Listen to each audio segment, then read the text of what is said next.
इधर राम मंदिर में चढ़ावा चोरी को लेकर यूपी से महाराष्ट्र तक सियासत जारी है। यूपी में समाजवादी पार्टी तो महाराष्ट्र में उद्धव ठाकरे लगातार बीजेपी को टारगेट कर रहे हैं। शनिवार को नागपुर पहुंचे उद्धव ठाकरे ने राम रक्षा मंत्र का जाप किया और फिर चढ़ावा चोरी को लेकर बीजेपी पर जमकर बरसे। भाजपा की सरकार ने जो ट्रस्टीज को उस ट्रस्ट बोर्ड पे लाया था, उन्होंने राम मंदिर की चोरी की है। ये तो पूरे देश देख रहे हैं और सारे हिंदू ये देख रहे हैं कि भाजपा ने कैसे और भाजपा के जो ट्रस्टी है उन्होंने कैसे राम मंदिर को लूटा है।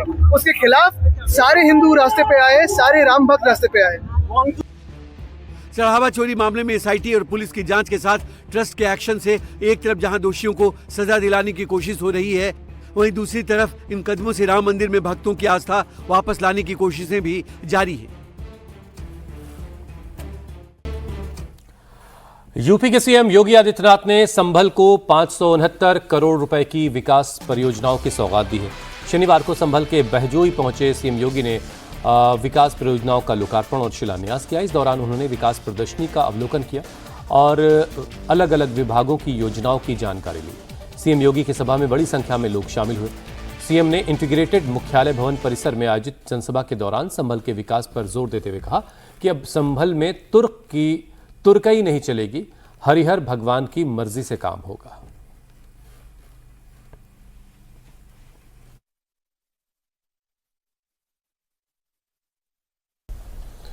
तो क्या 17 के पहले कोई संभल का नाम लेने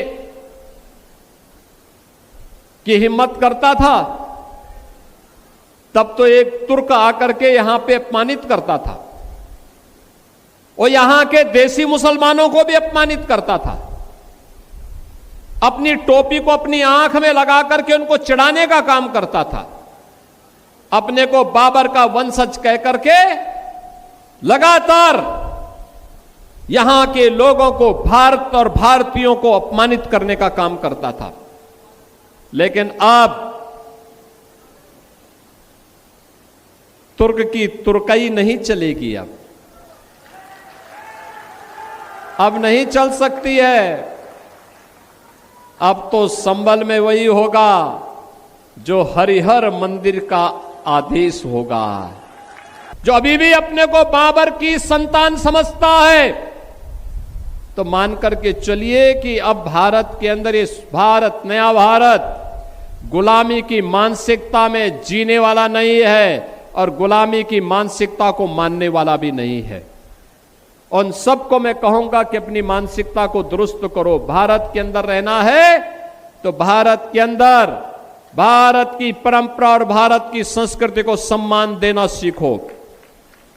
बहन बेटियों की इज्जत के साथ खिलवाड़ करने की कीमत क्या चुकानी पड़ेगी और भारत की आस्था के साथ खिलवाड़ करने की कीमत क्या चुकानी पड़ेगी, यह अगर किसी ने करने का दुस्साहस किया तो डबल इंजन की सरकार इसको कतई स्वीकार नहीं करेगी। ममता बनर्जी के भतीजे और टीएमसी सांसद अभिषेक बनर्जी की मुश्किलें खत्म होने का नाम नहीं ले रही हैं। अब अभिषेक बनर्जी के अवैध ऑफिस पर बुलडोजर एक्शन हुआ है। ये कार्रवाई साउथ 24 परगना के आमतला में हुई है। शनिवार को 3 बुलडोजर की मदद से 5 मंजिला दफ्तर को गिराने का काम शुरू हुआ। कड़ी सुरक्षा के बीच बिल्डिंग को गिराया गया। नगर निगम ने अभिषेक बनर्जी के ऑफिस को अवैध करार दिया था और कई नोटिस देने के बाद भी अभिषेक बनर्जी की तरफ से कोई जवाब नहीं आया, जिसके बाद नगर निगम ने इस बिल्डिंग को ध्वस्त कर दिया।